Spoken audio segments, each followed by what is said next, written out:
Okay, so there's the hole cut out for the vent. That's where the hot air will come out, right there. And there is the vent cover. So it's just a dryer vent. And then as the hot air blows out, those flaps will open. And this is what he cut here to hold the air conditioner in place so it doesn't move around. This hole over here is where the cold air intake vent will be. And there's the fridge.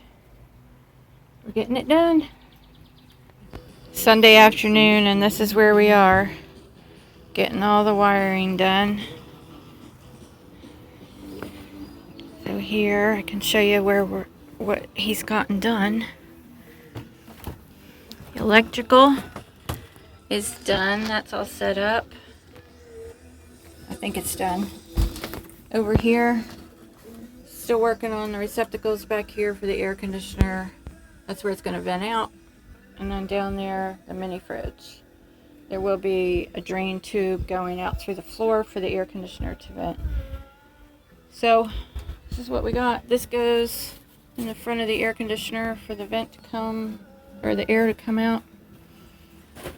And that's it.